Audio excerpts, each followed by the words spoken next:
Saudi अरब के एक कब्रिस्तान में जहां सैकड़ों मुसलमानों की कब्रें मौजूद थीं, उन्हीं कब्रों के दरमियान एक आलिम दीन की भी कब्र थी।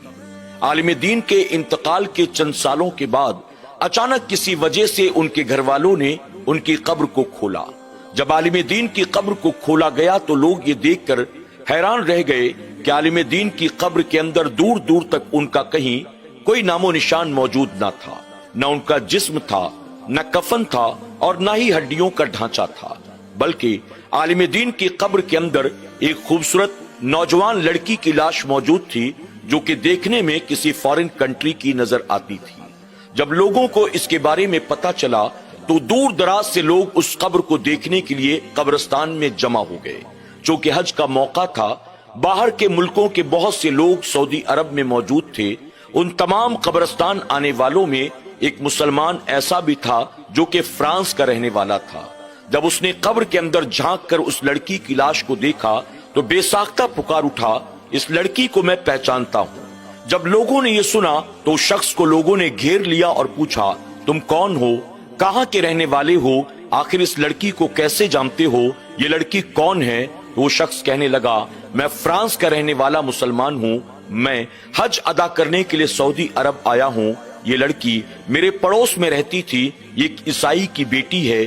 चूंकि हमारे आस पड़ोस में मुसलमानों के बहुत घर थे, ये लड़की मुसलमानों की वजह से इस्लाम से बहुत ज्यादा मुतासिर हो गई थी। अल्लाह ताला ने इसके दिल में इस्लाम की मोहब्बत पैदा की। इसने धीरे धीरे इस्लाम के बारे में सीखना शुरू किया। ये चूंकि मेरी पड़ोसी थी, मैंने भी इस्लाम के ताल्लुक से इसको बहुत सारी बातें बताई थी। अल्लाह तबारक ताला ने इसे कलमा पढ़ने की तौफीक अता की। ये अपने घर वालों से छुपकर मुसलमान हो गई थी। एक दिन अचानक इसकी तबीयत खराब हुई और तबीयत खराब होने की वजह से इसका इंतकाल हो गया। इसके इंतकाल के बाद इसके माँ बाप ने ईसाई रीति रिवाज के हिसाब से इसकी तदफीन की और ईसाइयों के कब्रिस्तान में ले जाकर उसे दफन कर दिया गया। उसके बाद क्या हुआ मैं नहीं जानता।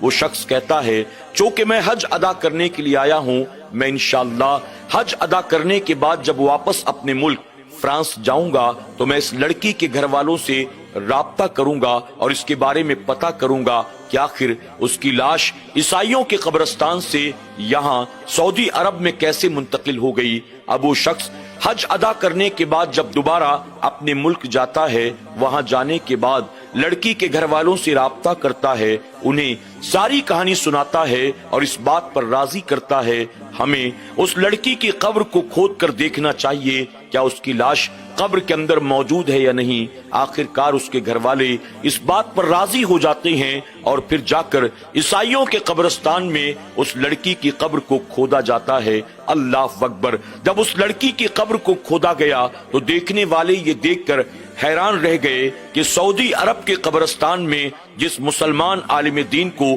दफन किया गया था, उसकी लाश जो उसकी कब्र में मौजूद नहीं थी, अब उसकी लाश ईसाइयों के कब्रिस्तान में उस लड़की की कब्र के अंदर मौजूद थी। अल्लाह अकबर। यानी वो ईसाई लड़की जिसकी लाश को ईसाइयों के कब्रिस्तान में दफन किया गया, उसकी लाश वहां से मुसलमानों के कब्रिस्तान सऊदी अरब में मुंतकिल हो गई थी। और वो जो पैदाइशी मुसलमान था, आलिम दीन था, जिसे मरने के बाद मुसलमानों के कब्रिस्तान में दफन किया गया था, उसकी लाश वहां से फ्रांस में ईसाइयों के कब्रिस्तान में मुंतकिल हो गई। लोग ये माजरा देखकर हैरान थे।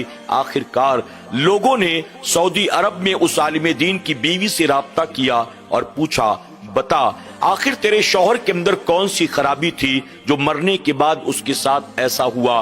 बीवी कहने लगी, मैं गवाही देती हूँ, मेरा शौहर बहुत नेक था, परहेजगार था, सौमो सलात की पाबंदी करता था, तहज्जुद गुजार भी था, कुरान की तिलावत भी करता था, उसके अंदर मैंने कोई बुराई नहीं देखी। लोगों ने कहा, गौर कर, कुछ न कुछ तो ऐसा होगा जिसकी वजह से उसकी लाश को मुसलमानों के कब्रिस्तान से मुंतकिल करके ईसाइयों के कब्रिस्तान में भेज दिया गया। आखिर वजह कुछ न कुछ तो होगी। बहुत ज्यादा गौर फिक्र करने के बाद उस आलिम दीन की बीवी ने कहा, हाँ मुझे एक बात याद आती है, سردیوں کی رات میں میرا شوہر جب میرے قریب آتا اور قربت کی وجہ سے اس پر غسل فرض ہوتا تو یوں کہتا، عیسائیوں میں یہ چیز بہت اچھی ہے کہ میاں بیوی ایک دوسرے کے قریب آتے ہیں تو ان کے لیے نہانا ضروری نہیں ہوتا، ہمارے لیے تو ہم قربت اختیار کریں تو نہانا ہمارے لیے فرض ہو جاتا ہے۔ اللہ اکبر۔ یعنی اس عمل کی بنیاد وہ عیسائیت کی تعریفیں کیا کرتا تھا،